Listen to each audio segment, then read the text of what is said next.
안녕하세요. 지난 영상에서 상가주택, 근생건물, 업무시설, 근생업무시설, 근생업무주택시설 이야기를 했는데요.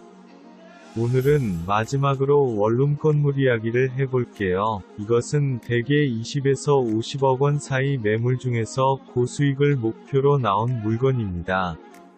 시장에 나온 이 가격대 매물 중에서 수익성이 최고조에 달합니다.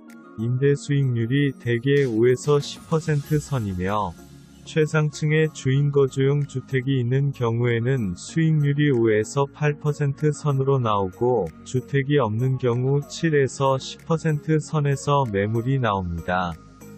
신축 매물 중에는 건물주가 지나치게 욕심을 부려 수익률이 5%도 안 되는 매물도 가끔 나옵니다. 싱글들이 몸만 들어와도 생활할 수 있도록 TV, 에어컨, 냉장고, 세탁기 등 가전제품들을 구비한 풀옵션 형태이고 전용 면적이 4평부터 8평 정도 되며 지역에 따라 세대당 월세 40에서 80만원 선입니다.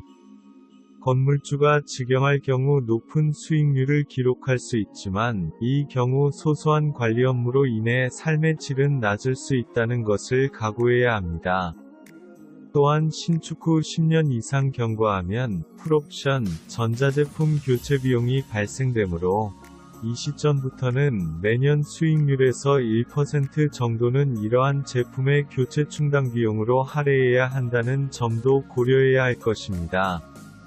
또한 원룸은 전철역세권과 대학가를 중심으로 공급 촉과 현상을 보이고 있어 준공 10년 차 이상의 경우 임차인 조달에 어려울 수 있으므로 투자에 유의해야 합니다.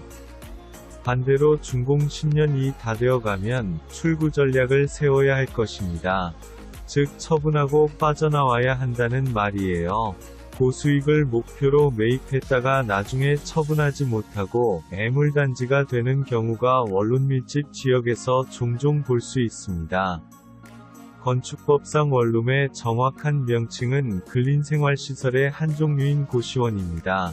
고시원하면 쪽방촌에 1에서 2평짜리 방을 연상할 수 있는데 그런 방은 업자가 한 층을 얻은 후 쪽방으로 개조하여 저소득층 독신자를 위해 만든 시설일 뿐입니다.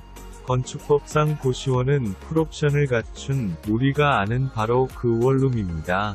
그런데 원룸 건물의 건축물 대장을 떼어보면 고시원으로 된 건물은 드물고 독서실, 체육시설 등 실제와 전혀 다른 용도로 허가받아 건축한 경우가 많습니다.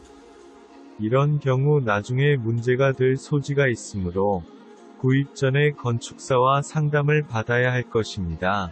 또한 원룸에는 라면 등 간단한 요리를 할 수 있는 전기레인지 시설인 인덕션이 설치되어 있습니다. 건축법상 고시원에는 취사시설 설치가 금지되어 있어 이 시설은 불법입니다. 원룸주들은 이 사실을 압니다. 그렇다고 인덕션을 떼어내자니 임대가 어려우므로 소갈이 하면서 이 시설을 유지합니다. 그러다가 몇 년 주기로 지자체에서는 일제 단속을 벌이는데요. 이 소식을 사전에 알게 된 건물주는 부랴부랴 업자를 불러 인덕션을 제거하는 소동을 벌이곤 합니다. 단속이 마무리되면 또다시 원상태로 되돌리는 숨바꼭질이 계속된다는 사실을 알고 투자해야 합니다. 앞으로도 더욱 좋은 내용으로 찾아오겠습니다. 내용이 도움이 되셨다면 좋아요와 구독 부탁드립니다. 빌딩에 대한 정보는 네이버 빌딩 가이드 카페로 가시면 수많은 매물을 확인할 수 있으니 댓글에 링크 확인하셔서 꼭 한번 방문해 보세요. 감사합니다.